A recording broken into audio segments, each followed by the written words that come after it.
Hello, everyone. Thank you for joining us today. My name is Kevin Moss, and I'm a policy advisor here at the Western Governors Association. Welcome to today's webinar on broadband deployment projects led by telephone and electric cooperatives. This webinar is being held as part of North Dakota Governor Burgum's Reimagining the Rural West initiative. The initiative will examine challenges and opportunities in rural economic and community development with the goal of recommending policy changes and best practices to support vibrant and enduring rural and tribal communities in the West. The initiative is using regional workshops and policy-centric webinars to examine challenges and opportunities in the rural West. You can find the live streams of WJ's previous workshops and webinars under the initiatives page on our website. WJ staff held a virtual workshop last Thursday and Friday, and those sessions will be posted to our website in the coming days. A key pillar of Governor Burgum's initiative is connectivity for rural and tribal communities.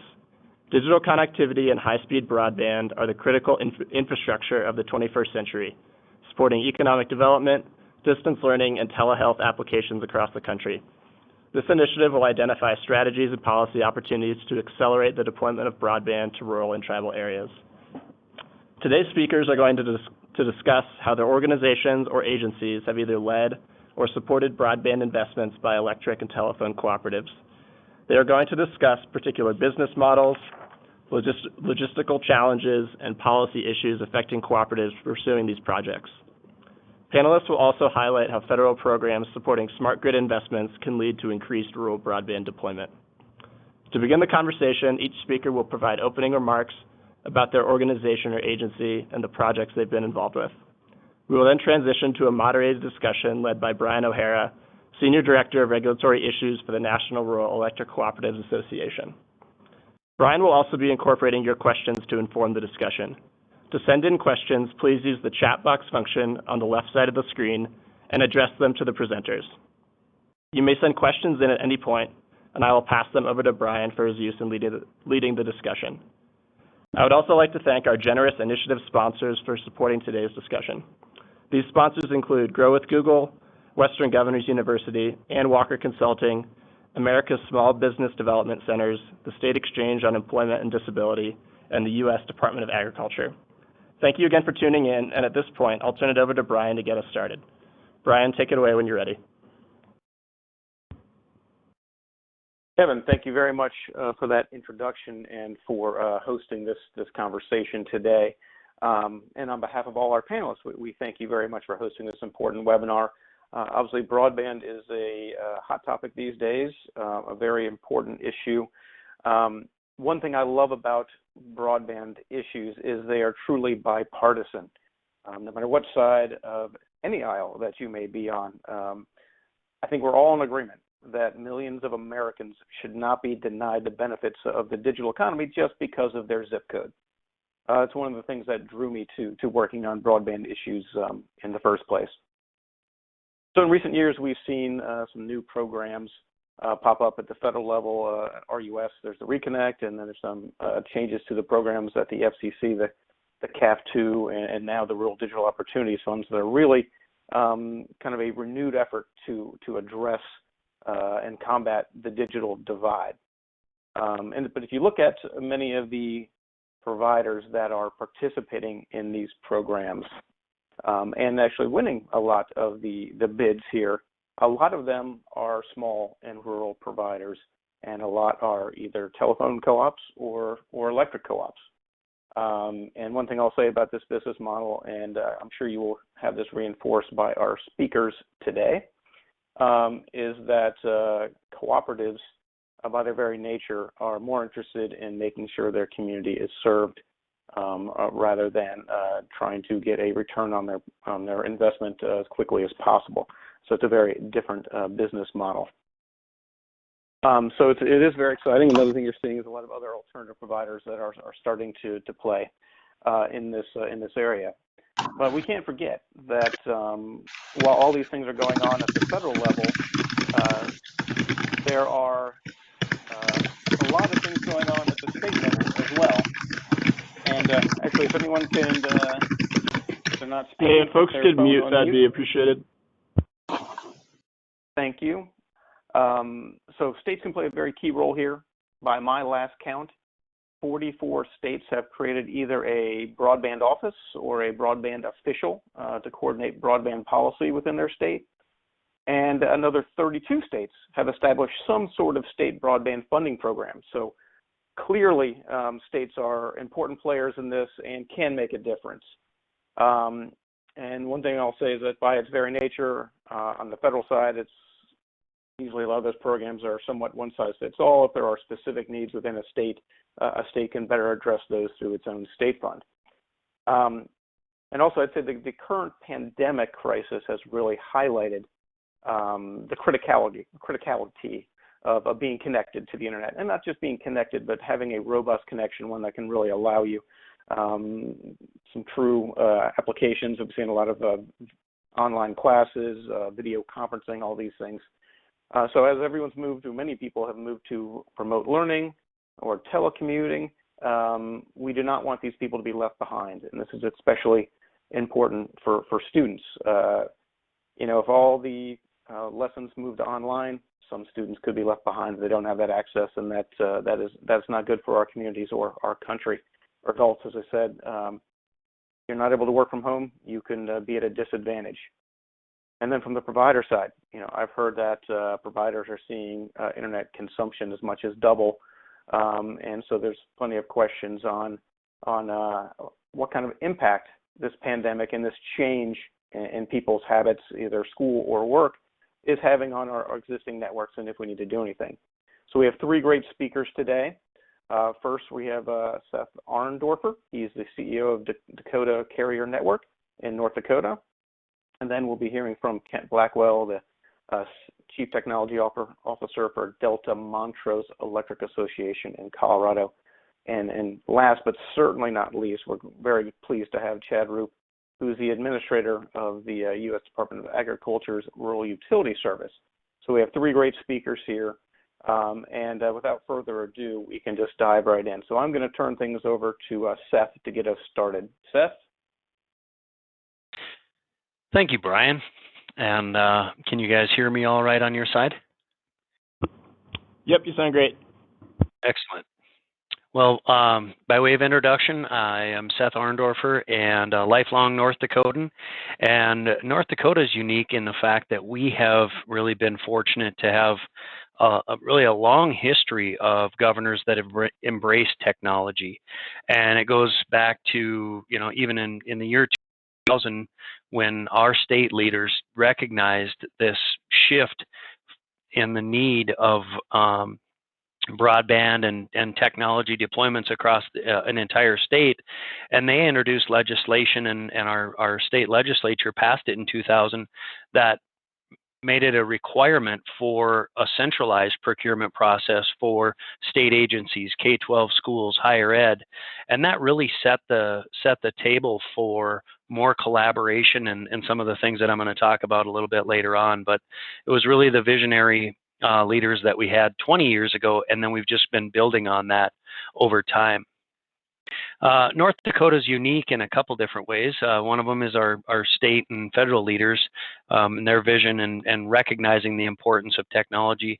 But the other thing that makes North Dakota unique is this next slide, and this shaded in area is the amount of geography. There's 15 different independent telephone cooperatives, and a couple of them are independent family owned, but they're independent companies. But we have about 85 to 90% of the geography was served by incumbents of cooperatives, and now we've even expanded on that through CLECing, which is competitive local exchange carriers, filling in those shaded, the white areas where it wasn't a co-op territory before. But back in 1996, these 15 rural broadband, and they weren't even broadband providers, they were rural telephone companies, they got together and they realized that they had a fairly extensive fiber network within their specific geography. So you can see what I layered onto the cooperative's service territory is their individual fiber networks. And in North Dakota, we're very fortunate to have these companies. They've invested over 40,000 miles of fiber, connecting not only the what I'll call metros, but in some cases it might only be a town of 300, but not just focusing on the citizens and the residents that live within the city limits, but they had been operating under the universal service, meaning we're going to connect every user with a dial tone. They took that same approach and have been taking that same approach as it relates to broadband. And this COVID outbreak and what we're seeing right now is really positioning North Dakota to accommodate whether it's employees working from home at the farm or whether it's students trying to receive their education online. We're very well positioned. We're working with every school district in the state to ensure that every household has access to that rural broadband experience. Fiber-based in roughly 90% of those locations too. So that also makes North Dakota unique. So I'm going to back up again, back to 1996. They said, okay, we have these fiber networks, but we really need to work together. And in rural America, that's one thing that as a lifelong North Dakotan, I've always recognized. I'm a fourth generation farm kid, and we always worked well with our neighbors. We had to work together to overcome the challenges of living in such a rural area. And our cooperatives took that same mindset and said, hey, let's work together. Let's tie our fiber backbones together. And they created DCN, or Dakota Carrier Network. And that's the blue fiber backbone that interconnects all 15 of these rural providers. And what that did is, this is just when dial-up modems were coming out, we were able as a Dakota Carrier Network to streamline the buying process for them to get internet connections out to whether it's Chicago or Seattle, Denver, or even Minneapolis. And so they leveraged their fiber backbones to create one single backbone, and then that network was leveraged to provide a single point of contact to state government for that K-12 procurement process. And so we've been providing internet access to all of K-12, higher ed, state agencies, National Guard, emergency services, all on this fiber backbone of DCN and our 15 owners backbone. So it's really a unique model. It's been able to scale very rapidly without putting a fiber in the ground when we need to increase the capacity. We built it on Dwdm, which I'm not going to get too technical about that today, but it's really scaled effectively as our needs have scaled. In fact, just since the COVID-19 outbreak, we have upgraded our capacity. We've noticed about a 30% utilization jump from our users, and so we've scaled our capacity up for that. This next slide is very small, but what I want to talk about on this next slide is across the state of North Dakota, each of these dots represents a community that has gigabit internet access. Again, not just in the town, but also to the farm. And that's in my family's homestead example. Their farm, or my grandparents' farm, is 30 miles from the central office, and there's fiber running all the way from the central office out to my grandparents' farm. My grandma's 97 years old. She's still able to stay at home because of that broadband connection, and I can tell you personally, she is so grateful for that connection.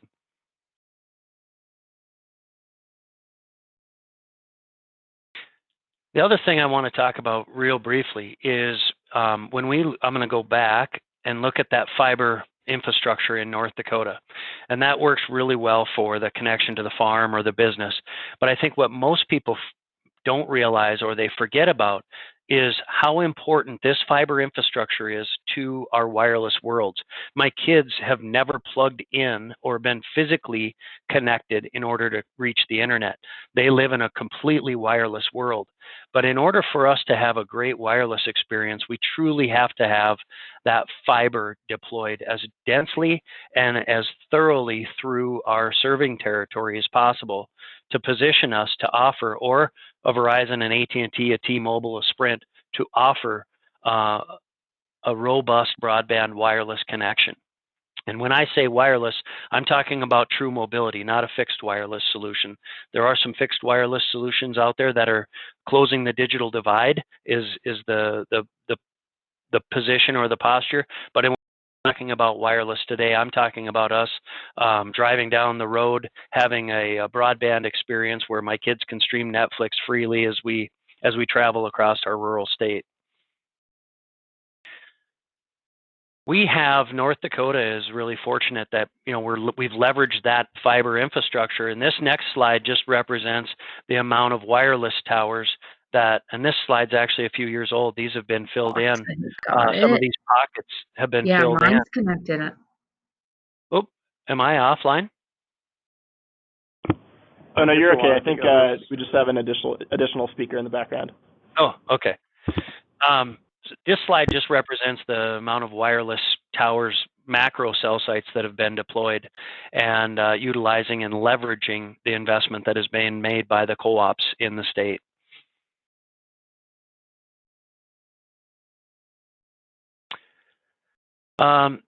The other thing that I'm not going to spend a lot of time talking about here, but it's why broadband matters to agriculture. And the FCC has recognized that and has created an FCC Precision Ag Task Force that's going to be reviewing the connectivity and technology needs to support precision ag in rural America. And I was fortunate to be one of the 15 individuals in the U.S. selected to that, and I'm super excited and looking forward to participating on that. But with that, I think I've exceeded my time already. We have several precision ag initiatives in North Dakota that I'm sure you'll be hearing more about in the future. But with that, I'm gonna hand it off to the next speaker. Thanks, Brian. So with a couple of good things I want to point out before we move on to Kent. First, Seth, thank you for bringing up the Wireless Needs Wire Act, that point. I think that's something that's lost in a lot of people, and thanks for also bringing up the precision ag. I think that'll also be a good discussion point for the Q&A. So now, Kent Blackwell from DMEA, why don't you take it from here? Hello, this is Kent Blackwell, Chief Technology Officer for DMEA here in Western Colorado. Been in telecom for 30 years, and the last 20 years of which has been specifically serving the electric co-op associations, if you will, working to help them develop subsidiaries for telecom and broadband services. So, been here at DMEA for 2 years now. And as much as DMEA kind of set their vector in place for rolling out a subsidiary before I got here, the communities here that we served kind of had a bit of an uprising and really pushed the electric co-op to begin to take a deeper look at fiber optic infrastructure that we had established for the communication needs and serving our various electric substations and tying those together. And the community kind of came out in force and kind of pushed us into, thinking of how we could become an internet service provider. And it was a massive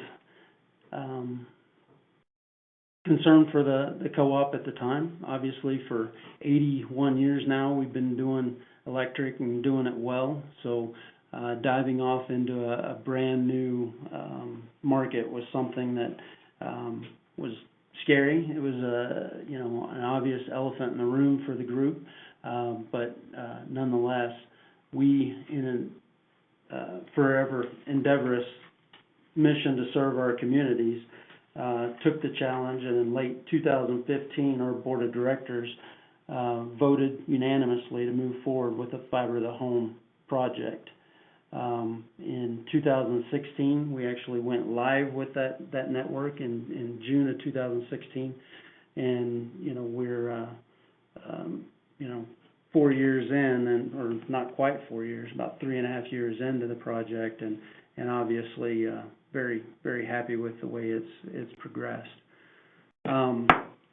this is a photo from our 2016 annual membership meeting, and it was the largest membership meeting ever attended. It was heavily announced that we would be rolling out, introducing our Fiber to the Home project back then. Typically, we see about 300 people show up at one of these meetings, and at this particular meeting, we had over 1,500 show up for this meeting, just a sign from the community in full support of where we were going and what we were doing.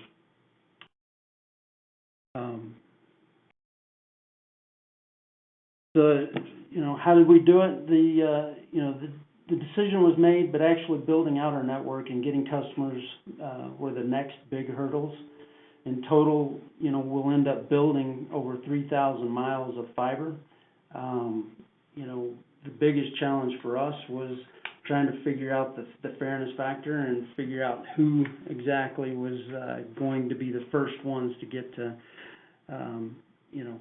take the service. So we turned to the crowdsourcing model. FiberSource is the group that we kind of partnered with. They were able to take pre-registrations from our consumers, pre-commitments, and we kind of bounce that against our return on investment studies for each area of the network, and trying to determine not only the number of customers we needed to pre-subscribe to make it financially viable, but equally to make sure that we were making financially wise decisions with every step of our deployment. Obviously, building out to rural parts of the country is not without cost and challenges.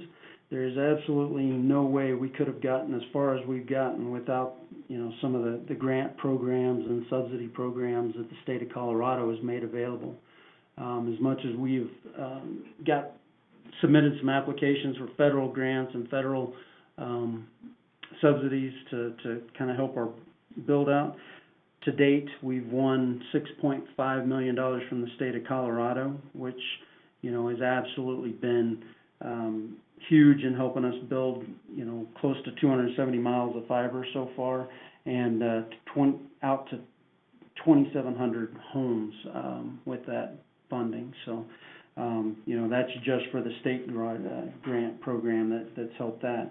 With our own capital investments, we've been able to amass over 1,000 miles of fiber built so far, and we've actually built out to a little over 16,000 homes and businesses so far. So obviously the subsidies are helpful, but as you can see from the comparison and how much we've been able to do with grant funding versus having to do with our own capital investment, it's still a small fraction of the overall investment that we're having to make out there. The products that we serve, we have internet, TV, and phone. Obviously, the trifecta that just about any competitive service company needs to offer to kind of check all the boxes that a consumer wants from a bundled service provider. The services we offer, obviously, internet is kind of the leading service, and we offer symmetrical speeds for everything we sell. We rolled out 100 meg symmetrical as our introductory program at $49.95, and then 1,000 or 1 gigabit upload download for $79.95 for our residential consumers. So we've actually seen about a 17% uptake for the 1 gigabit services, and about 17% of our customers are taking telephone services. So pretty fair and uptake rates that we've just been really happy with so far. In our 4 years, we're now sitting at over 7,135 subscribers. We are really happy where we're at. We're actually faced with formidable competition such as Charter, TDS, CenturyLink, all national players, all with big marketing budgets and a proven track record that they can lean back on. So, we're still very happy with the progress given the competition that we're up against. What about the future? Our future, when we talk about internet, it's easy to default to a selfish perspective. I personally would love to sit and, make sure that all my Netflix feeds or listen to Pandora without it cutting out, or video chat with family back in Oklahoma or Texas. But high-speed internet is just about so much more than that these days, and especially for a small community like what we serve. The big pluses for us in remote education, especially at this time right now with the national crisis or worldwide crisis that we're facing, educating from afar, or managing our energy assets, or even telehealth. But the biggest item for us in benefit is the economic benefit for our communities, being able to level the playing field for small towns like Montrose or Delta, Colorado, and allowing them a economic foothold with, in parity of that, alongside an urban market. But and then quickly to close, I've got a video that we put together here with some of the local communities to kind of to highlight what Western Colorado has to offer, and how our broadband and communication services have really played to benefit the communities. Hey, Ken, I'm pulling it up right now. It should load in a second.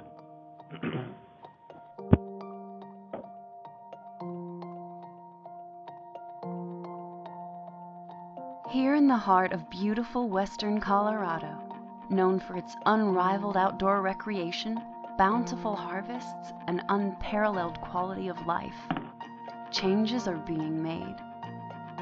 Elevate Fiber is transforming the way we work, live, and play by creating exciting new opportunities for local families and businesses. Elevate is a locally owned and operated internet service provider created by our local electric co-op, DMEA, that is building a fiber optic network to connect our remote, rugged region to the rest of the world. DMEA has always had this tremendous can-do attitude.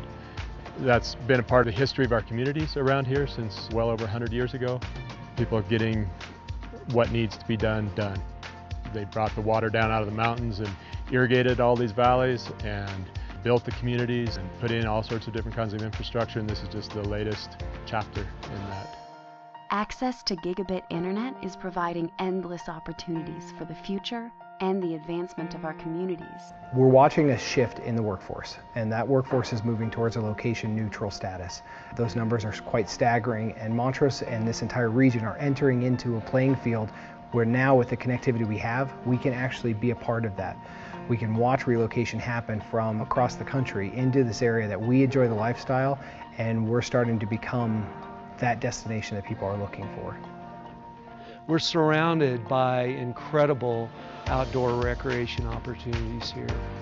It's so important for not just Montrose to have this, but our entire region, the DMEA service territory and then beyond. You can come and live the lifestyle that you want and be able to make a living that you want. One of the things I'm most excited about is I think it will accelerate the entrepreneurial spirit of these areas. And we have incredible entrepreneurs around here. Making a living here has always been hard, and so people find all sorts of very creative ways to have businesses at home. And I think the kinds of people we'll bring in are those entrepreneurs, and that, again, that can-do entrepreneurial spirit that will be a great boon for our whole community. Let's keep moving forward. The spirit of our people and our community runs deep.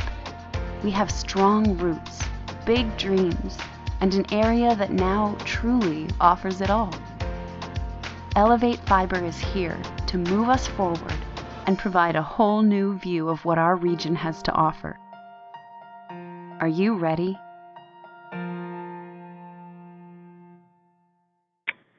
So, Brian, that's all I've got. Appreciate the opportunity. Well, thank you, Kent, and good video. I think I'm ready to move. And I just want to remind everyone that if you have questions, please put them in the chat box there.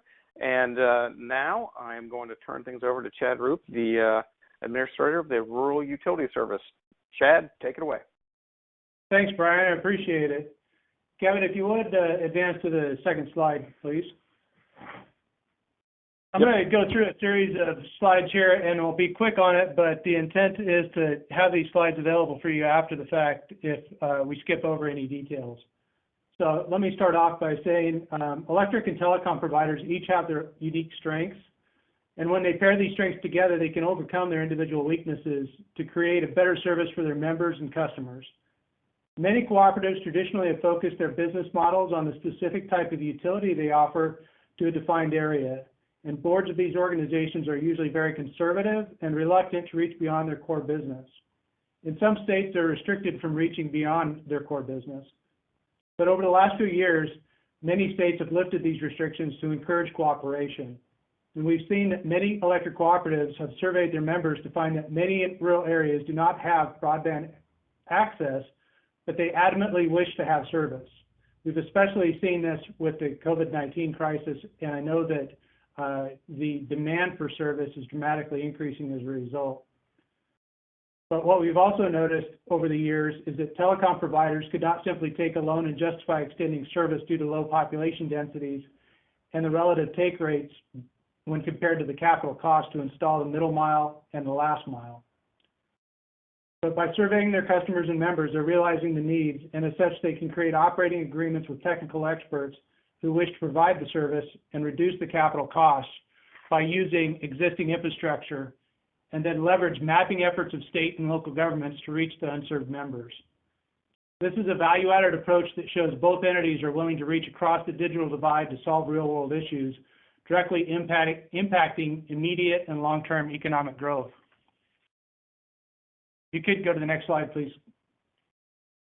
USDA Rural Development's mission is to assist rural communities in creating prosperity so that they are self-sustaining and economically thriving through investments that create ladders of opportunity, build regional resilience, and support the growth of emerging markets. We have more than 40 loan, grant, and technical assistance programs to support economic development in rural communities. Next slide. We offer many services to finance the construction of critical infrastructure, including telecom and electric utilities. Next slide. At the national level, our programs and services are delivered through 3 agencies. We have over $200 billion in loans and generate over $28 billion in loan and grants annually to rural America. Next slide. We're one of the few federal agencies that have deep reach into rural America, where the greatest share of Americans lack broadband. Next slide.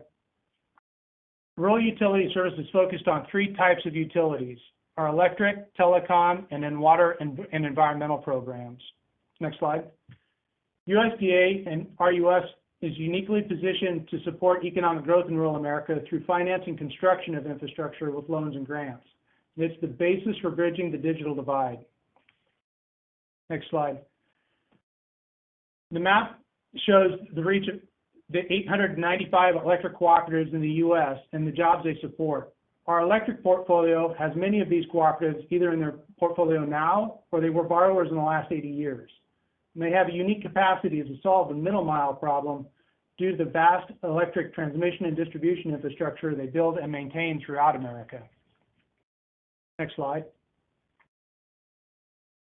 With our portfolio, we reach into 42 states to continue to upgrade and build new generation transmission and distribution lines. And this includes smart grid technology with fiber optics. Next slide. Annually, we loan between $3 and $6 billion in our electric infrastructure loan program at long-term, very low interest rates.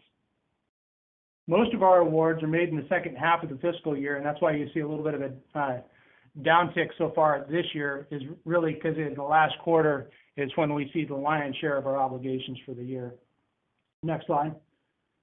Our telecom program has several grant and loan programs to bridge the digital divide, and each program serves different purposes, and they have evolved over different periods of time in the last 70 years.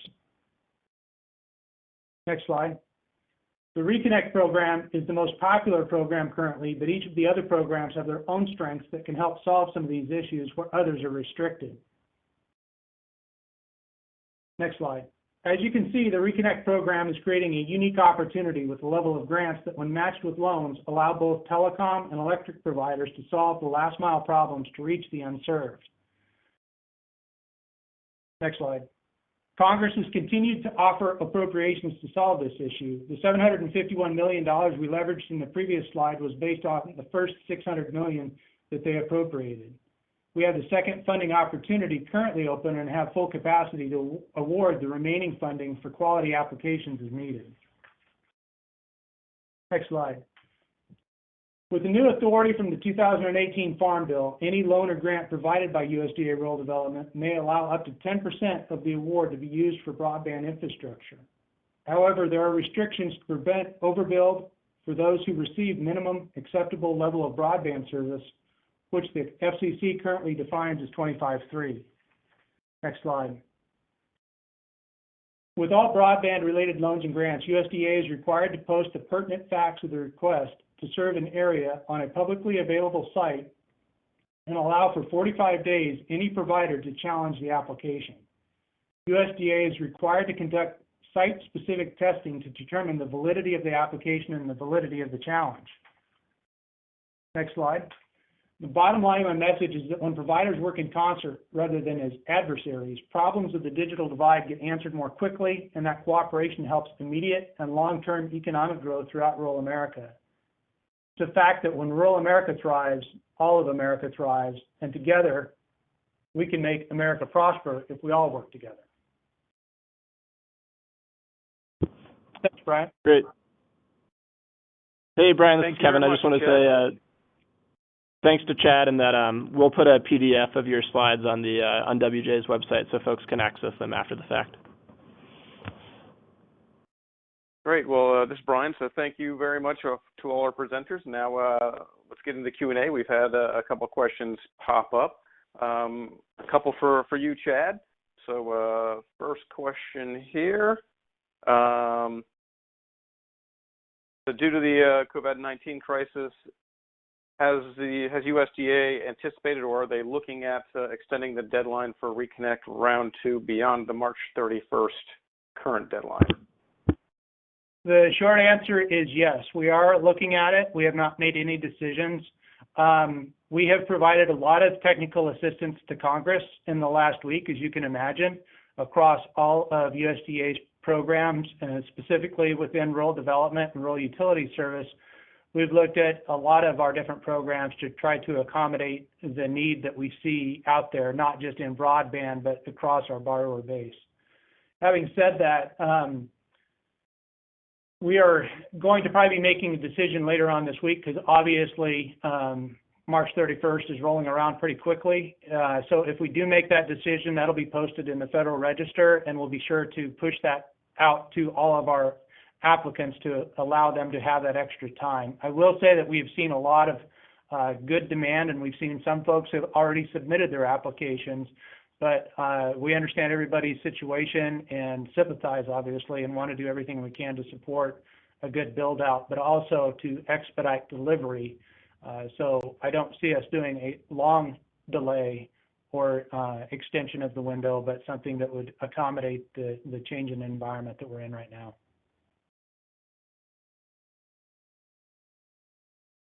Great, thank you. Let me ask you one question for Seth and Kent. So as we're looking to bridge this digital divide, how can the governors and states better support both electrical and telephone cooperatives in operating broadband networks in their state and deploying out to these last communities that are still unserved or underserved? This is Kent. For the state of Colorado, the state government's already kind of stepped forward.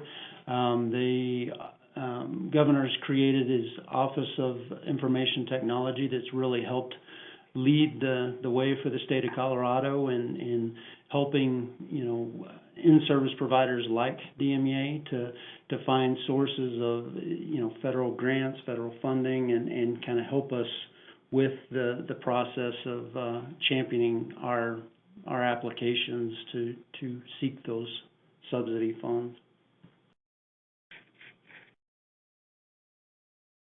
And this is Seth in North Dakota. As I mentioned before, our governors have really been supportive and embraced and have been an advocate for the cooperatives taking advantage of the programs that are out there, whether it's Reconnect or back in the BTOP and BIP days, really stepping up and embracing that. And then I talked earlier about our states taking advantage and making sure that people are working together to leverage the investment that has been made, that we're investing new dollars in connecting the unserved.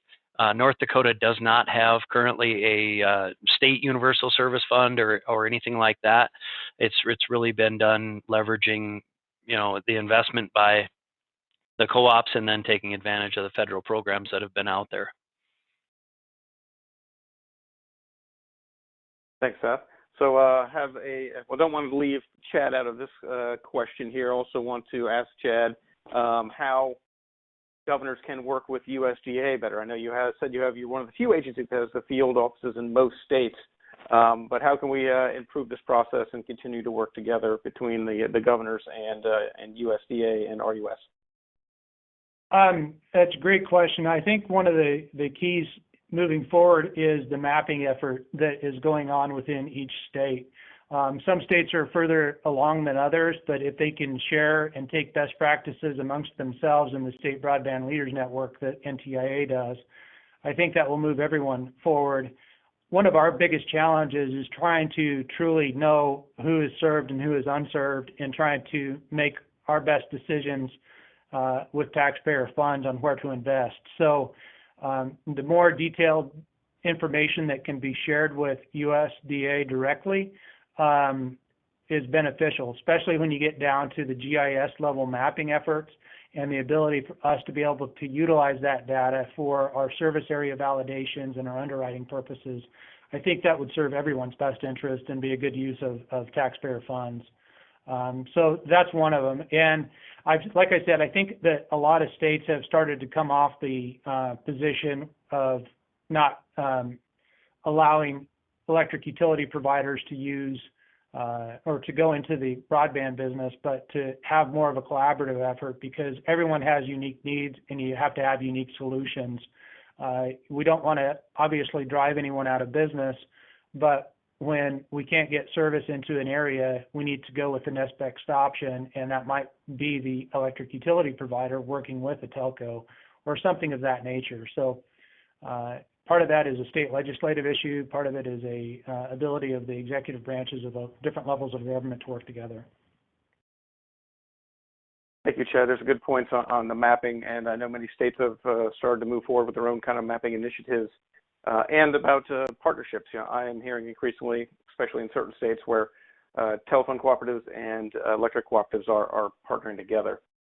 Well, Chad, there's another question here for you.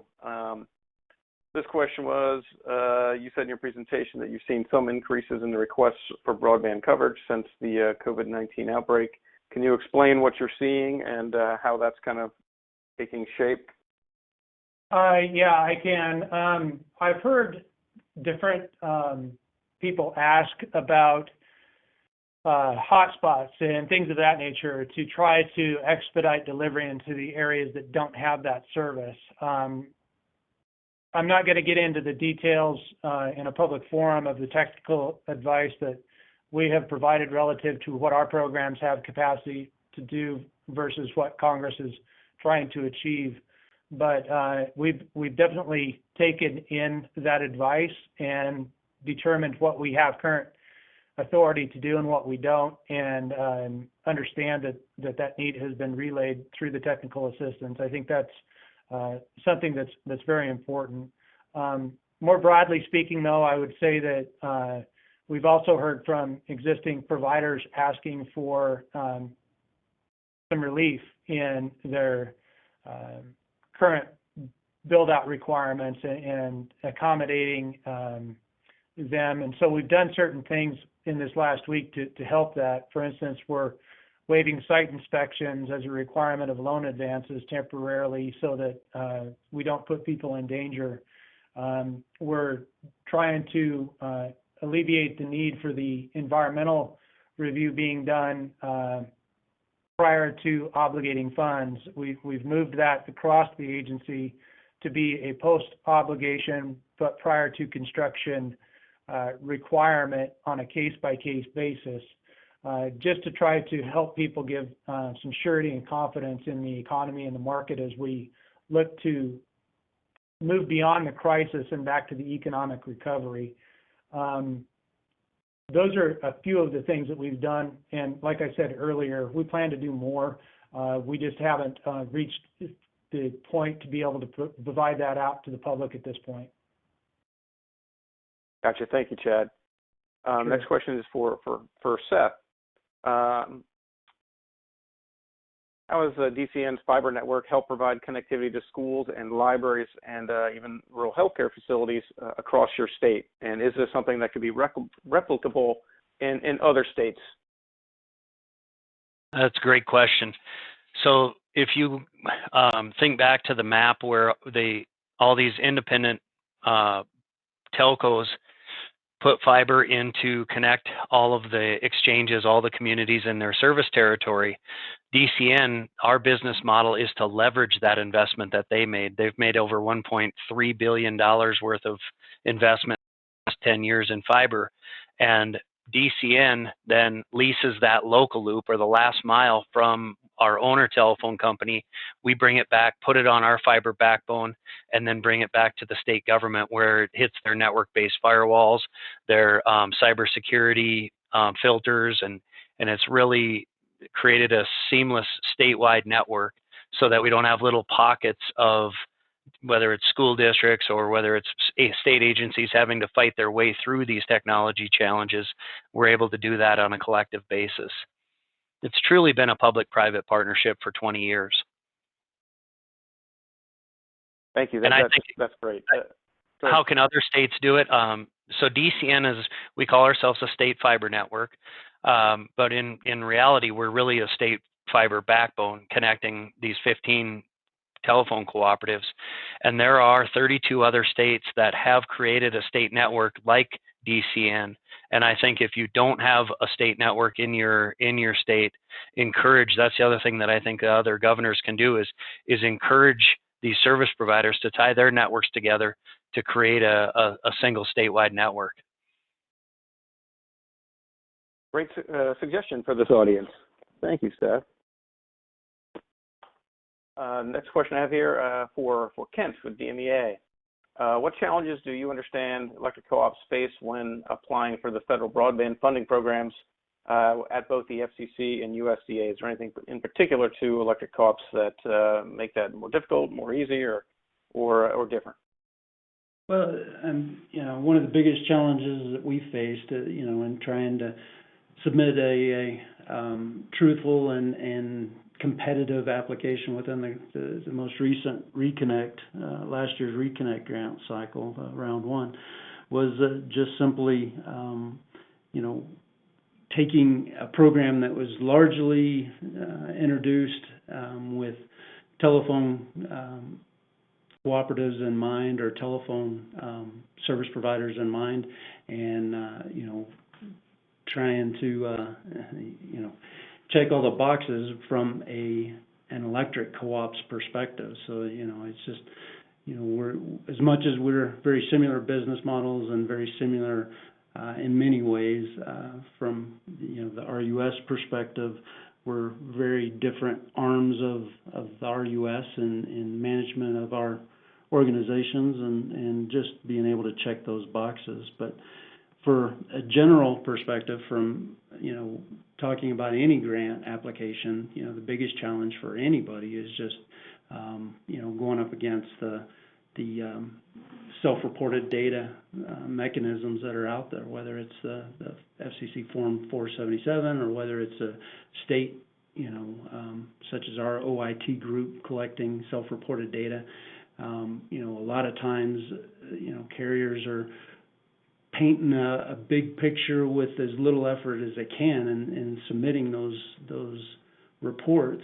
Unfortunately, they're not able to go and check true speeds at every location. They're, usually checking that box by reporting what they tell their customers they can subscribe to, not what's truly there and available. So just being able to prove that there is a need in a community, that the speeds that the incumbent providers have claimed are there are truly not there is probably the biggest challenge of all.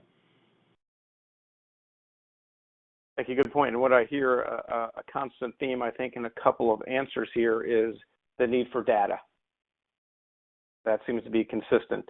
And we do know that legislation's recently passed, and we hope that will help clear things up, but definitely much to be desired there. Brian, I'd like to add a point too, if you don't mind. Please. Chad, I was just going to say that what I've seen is that a lot of providers, or I should say technical assistance contractors for states, are going into proprietary agreements on some of the GIS level data. And it makes it difficult when it's so restrictive that it doesn't allow the federal partners to be able to use that data. So that's something that I'd ask get looked at within state level organizations, because we have a need for that just as much as a state level partner would, to be able to properly determine served and unserved locations. And it's in everyone's best interest. So yes, that data is the better data we have, the more efficient we are with taxpayer funds. Let me put it that way. Oh, thank you, Chad. You're 100% right. Seth, do you want to add anything on that point? Oh, no, I don't have anything there. Great. Another question actually for you, Chad. Let's see here. We've seen that the USDA is considering modifications to the Community Connect program.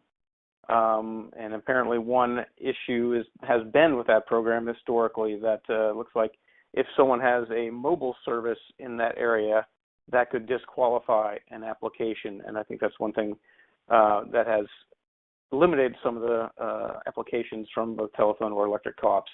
Is there any consideration of dropping that, the availability of wireless service, mobile service that is, eliminating that as being, if that exists, then the application, area is considered served, and then the application isn't viable?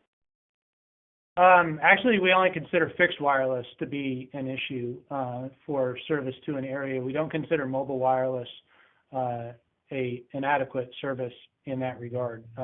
So yeah, if it's something that is an impediment, we definitely are looking to change that. I know that we have a interim rule published right now for Community Connect that's got a public comment period. So I would encourage anyone that has a comment to put that in there. Thank you, Chad. Next question on precision ag, unless someone wanted to add something more. No? About precision agriculture and smart farming, how might farmers and ranchers located in the most remote areas of the U.S. receive sufficient broadband access to enable them to utilize existing and emerging digital technologies? For any one of you. Well, I can take a stab at it first. This is Seth with Dakota Carrier Network. This is in North Dakota. We are primarily an ag and energy driven economy. And, as a technology company, and our Senator Hoeven, he always says is technology is really that third leg. And what we're seeing right now is where technology and agriculture are meeting. And it's near and dear to my heart as a fourth generation farm kid from North Dakota. It's making sure that not only do we have fiber going to the farm, but making sure that our farms are connected wirelessly so that we can have variable rate technologies deployed on our machinery for fertilizer and for chemicals for herbicides, and smart bin monitoring and moisture sensors in the ground, So it's really this hybrid solution, and I think that's really one of the challenges that we see is making sure that the federal programs that are out there aren't just focusing on wireless. And I mentioned it before that there has to be a hybrid model so that we can quickly get this massive amount of data that's either going to be generated by the technology on the farm or consumed by the technology on the farm, that we have sufficient bandwidth both wirelessly and wired so that it's scalable. And then we have some areas in North Dakota that are very, very rural, where the population density is less than a subscriber per square mile. The investment that it's going to take to have every square inch of North Dakota covered for precision ag is really a challenge looking at, and we'll be looking at the FCC Precision Ag Task Force as well.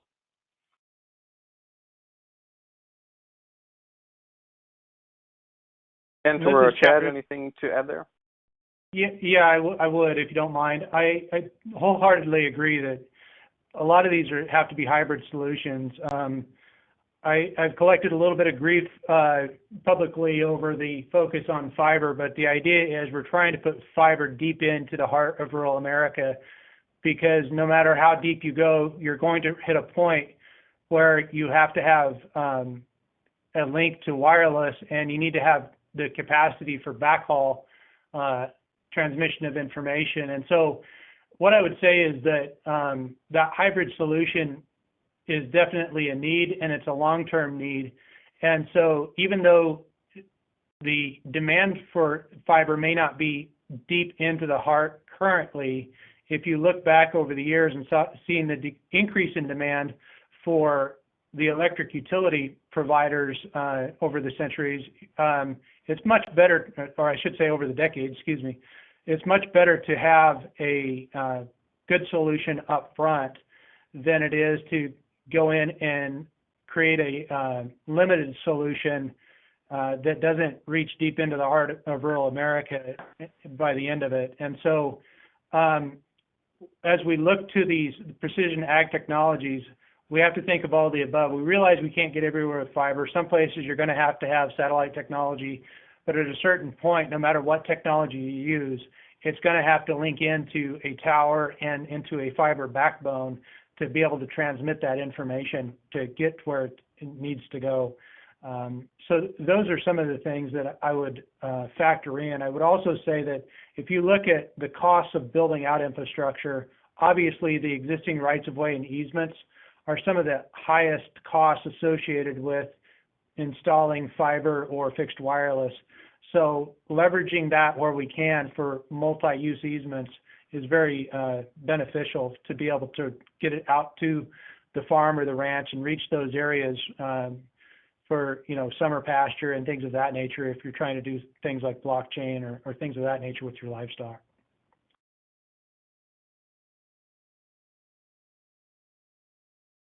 Okay, Kent, I have a question for you. Obviously, DMEA is first and foremost an electric cooperative that's now getting into broadband. Can you talk about how the broadband kind of dovetails with your energy business and how it changes how the energy side of the business is working?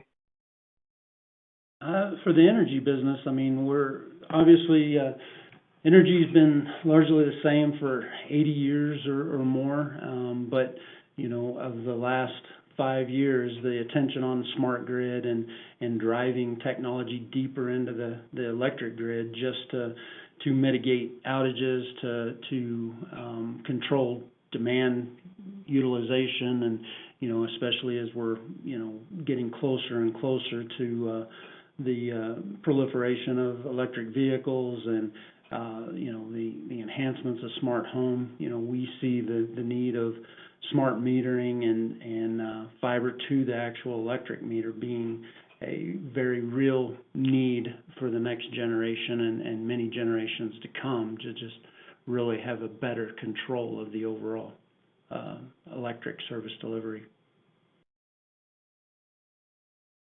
Yep, gotcha. Good to know. As I always like to say, the way I put it is it's hard to run a modern electric grid without a robust communications backbone these days. Very well said. And let's see here. How about one thing we haven't really talked about is collaboration between the different co-ops, between electric and telephone co-ops. Now, on this call, Seth, your company is working with a bunch of your member telephone co-ops, and I know DMEA as an electric co-op has kind of gone it alone there. But where might we find synergies or areas where telephone co-ops and electric co-ops can work together? I can go first. This is Seth with Dakota Carrier Network. In North Dakota, because of the fact that the telephone cooperatives have kind of taken the lead and made the investment, we've been working very closely with our electric cooperatives to, whether it's lease them some fiber or lease them capacity, dedicated capacity, not internet-based, because security is paramount to the electric grid. And so we are working very closely with them. Now I'm working with some other states, statewide networks and telephone co-ops that didn't have a presence there. Maybe it was a CenturyLink or a Frontier served area where the electric cooperative had a footprint, but the telephone cooperative, the adjacent telephone cooperative didn't. And so there we've seen the telephone co-ops and the electric co-ops leveraging each other's skill sets to quickly deploy fiber into that unserved area and leveraging the workforce and the technical, whether it's the network operations or the help desk or just assistance in deploying broadband into those unserved areas. So we've seen a lot of collaboration in the Midwest from the electric and the telephone cooperatives. And this is Kent Blackwell. Colorado is probably an a great case study to kind of point to. The state of Colorado is obviously divided by the Rocky Mountain Range, and we sit in definite rural portions of Colorado on the west slope, as it's termed, well distant from our urban brethren over on the Front Range, which is Denver and Colorado Springs and Pueblo and some of the bigger metropolitan areas. But rural Colorado has such a geographic division that just leaning on one another, whether you're a telephone service provider by nature or an electric service provider, just interconnection between the groups to create diversity for not only the communications networks, but equally for the backbone that serves the electric grid. And so we're very much attuned to diversity, very eager to partner with any in the state that sees a greater vision for common networks and diversity of services. So.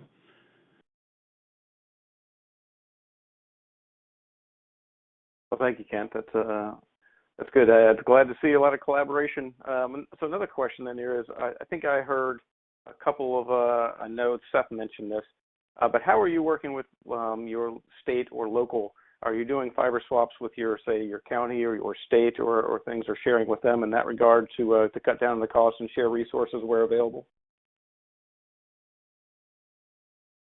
Yeah, in North Dakota, we haven't had a lot of municipality-owned fiber investment. We've actually, like I said, we've had this public-private partnership for 20 years now. And so when they identify a need, whether it's to create a smart city or connect all of their pump stations, they have reached out to us, and instead of putting in parallel fiber, they've leveraged our investment in fiber to solve their needs, so we don't have duplicity in service and investment. This is Chad Rupe. I was going to say one other item to add to that is a dig once policy, where you can have the capacity to put at least down the conduit if you're going to be opening up a roadway or a water line or something of that nature where there currently is no service. That's another way that communities can come together and work together to reduce that capital cost for either an electric or a telecom provider.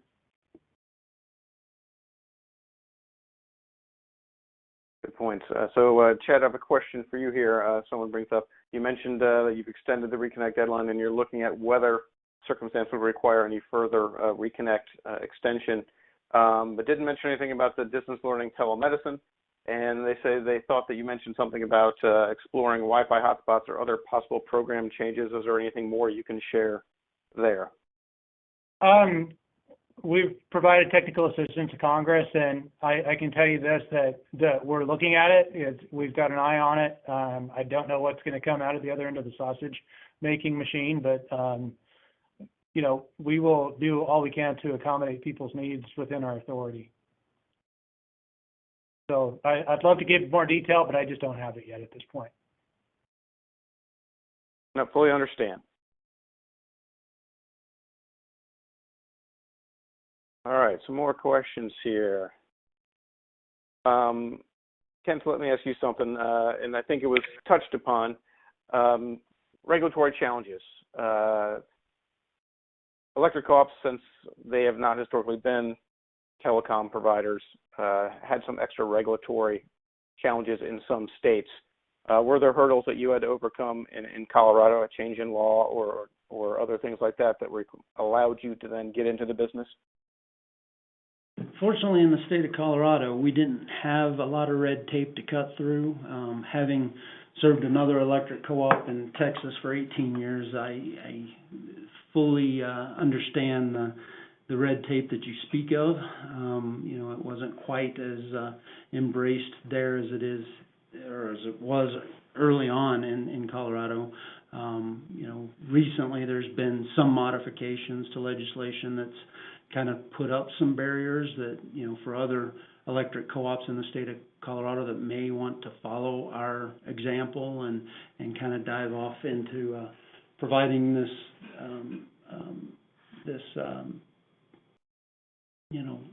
alternate service. The state of Colorado now puts some framework about how it needs to be structured from a corporation standpoint, how it needs to stand separate from the electric service providership itself. I understand that the challenges are there. Fortunately, we didn't have to cut through a lot of that red tape here, but definitely see the value in staying plugged into the legislative process to kind of protect our rights to continue providing this service, but equally to kind of keep an open eye to, what the landscape's, evolving to be. Thank you. I have another question here popped up for Chad. Chad, we all know that when the FCC did its CAF 2, one of the concerns from many rural communities were that geostationary satellite won a good chunk of the grants, or they're not grants, the CAF 2 bids. Then came along the Reconnect, and unfortunately those areas, even though there wasn't investment going in on the ground, were exempted from Reconnect. And I know that some members in Congress have raised this as a concern. I just want to get your thoughts on that. And I believe there was something in legislation, I think it was just in a report, about asking RUS to relook at that. Can you just touch upon that? Sure. I could probably spend an hour talking about this subject all by itself, but I'll give you the brief. I took all that information to heart, and I can tell you that I evaluated it, and I am from rural area of Wyoming, and I can tell you I was one of the people who subscribed to that early on and saw the consequence of the situation. Having said that, it's something where those providers went into a federal contract by receiving that bid. And by going into that federal contract, they are required to provide 25/3 service. They have a build-out timeline that they're required to meet according to that FCC agreement. And so we're charged with trying to be good stewards and not overbuild, and to be good federal partners. And as such, we've agreed to that in regards to all of the awards. I will say that the FCC, when they went into that agreement with those providers, they required the satellite providers to actually increase the data rates and all that they provide into those areas, so that you should not see the typical service that we've seen historically in those other areas with the current or past data that they've provided, or the subscription information that they've done in the past. It's something that, based off of that, we're continuing to maintain the position that we're going to honor that agreement that the FCC did. However, if those providers fail to adhere to those agreements and meet those construction timelines, and it's no longer a CAF2 awarded area, it opens that back up for future awards and for further competition. But based off the fact that they've signed an agreement that says that they're going to do it, and they have not violated their contract to date, we would treat them just like we would any other provider who says that they are going to go in and provide a service and they've signed a contract with the FCC. So that's the short answer. Yeah. Thank you for clarifying, and I know that's a tough issue. So one thing I don't think we've really talked about too much is the different business models out there, and this will go to all three of you. When co-ops are looking to deploy broadband, there's all different kind of business models, whether they're going to go to loan, whether it's a partnership, who they might partner with, whether it's going to be a subsidiary. Just want to talk a little bit about that and your thoughts on some of those different business models. And Chad, if you could also just touch upon, when people are applying for your funds, do you have a preference, or do you like to see these partnerships? What do you like to see? Do you have any restrictions on how that would work? If anyone can just touch upon some of the business models they've seen or considered. Sure, I'll start off if you don't mind. First of all, we ask that if you are going into a so-called partnership with someone, that somebody take the lead and be the lead applicant, and you have operating agreements and those formalized written documents all put together before you submit your application. So we know that when you say you're going to do something, that you've got everything established to be able to move forward, and it's not just in the formative stage, that you've actually thought through how that all is going to take place. So that's, I think, the primary point to this. But we like to maintain flexibility in how we offer these awards, because we know that there's unique needs and circumstances. But I'll open it up to my peers here to have that further discussion. This is Kent from DMEA. I mean, obviously for us, setting up the broadband service company as a separate individual entity with their own financial reporting requirements, was absolutely the right direction for us.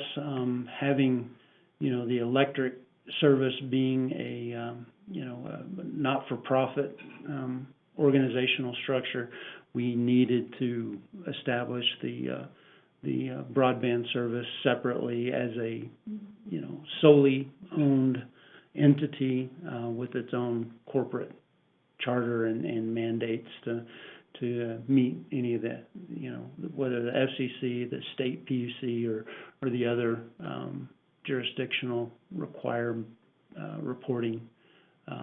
It's just best for us to keep the two entities completely separate.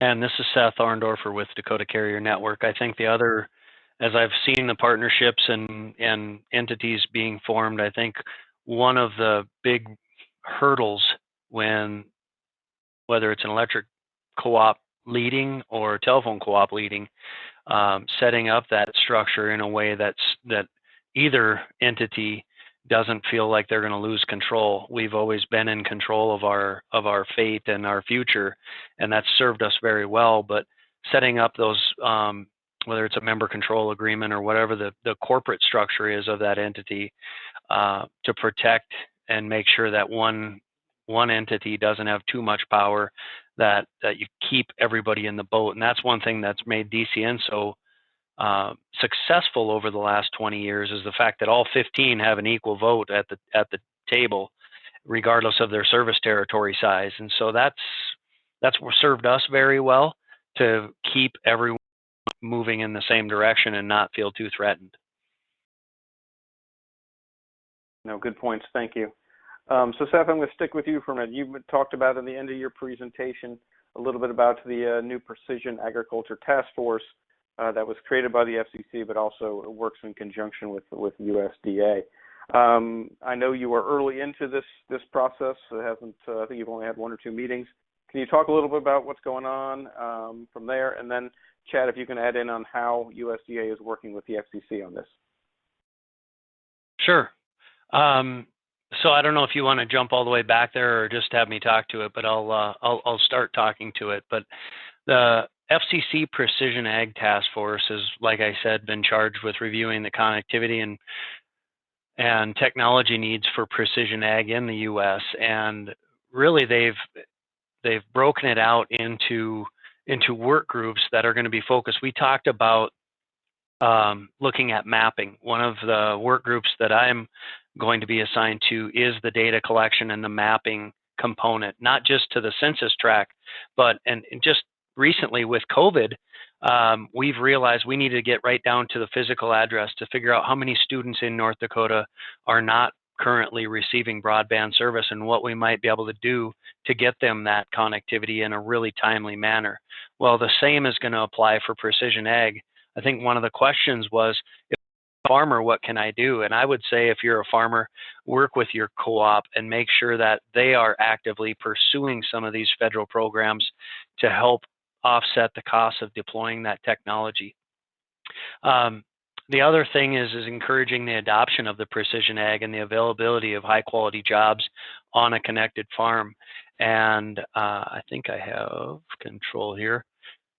We are working in North Dakota with North Dakota State University at the Agronomy Seed Farm to deploy a pilot smart farm with NDSU, and where we're going to be using a hybrid of technology solutions, whether it be fiber connecting to the buildings, Wi-Fi within the buildings, even looking at some TV white space technology on the farm, partnering with Microsoft, as you can see on this slide, and then also some other wireless technologies with some of the spectrum that the FCC is planning to open up in the near future. We're really excited about that. The other thing that we're looking is from the farm, looking at all the different applications. And one of the challenges that we see as a broadband provider is the different manufacturers and the different applications are communicating at a different protocol. So some are using LoRaWAN, some are using LTE, some are using their own proprietary wireless communications. And so making sure that we're working together as a broadband industry to invest in technologies that make it easier for the various technologies to be deployed on the farm. The other really exciting initiative that we have in North Dakota is this Grand Farm Initiative. And this is another public-private partnership that we have going on, where we're creating an ecosystem for manufacturers, for developers, for broadband service providers, and for producers to get together and show off the technology that they have. It's really an entrepreneurial approach to precision ag, and it's just south of Fargo. The land is already allocated, and now we're really moving into the next phase of deploying the various technologies on the farm. The goal is to have the first 100% automated farm, autonomous farm, where there's no human interaction from every step of the production process. That's a big lift. They call it the BHAG, or Big Hairy Audacious Goal, and I believe that it is a big goal, but we're excited to have this happening in North Dakota. And this is Chad Rupe. I was going to say, from USDA's perspective, we're providing technical assistance to the Precision Ag Task Force. We've got individuals from different agencies within the department that help out each of the work groups. and provide that technical assistance, and then bring that back to USDA for any expertise that isn't immediately available based off the individual's background who's providing that advice. And then I'm appointed by the Secretary to be USDA's representative to the overall task force. So between all of us, we're trying to give the best support we can to give the members the awareness of the federal programs that are currently out there and the different capacity that they may not see every day beyond the funding and programs that they are aware of. Well, thank you. That's good to know. And do you all have anything going on with the precision ag in your area as well? Are you seeing a growth or demand for that? We absolutely do. A good part of our service territory is agricultural related. In fact, actually, two of our current board members are in the agricultural industry and helping to kind of push us forward with trying to help solve what precision ag is going to mean for our local farms and farmers. So obviously for us, fiber to the farm is just one more reason for building out and developing our network and trying to solve all things broadband and data for our entire community. But absolutely, we see the long-term value in precision ag and robotic farming in as many ways as we can. Good to know. So we have a few minutes left. I just have one other question I wanted to kind of hit on here, unless the audience has more.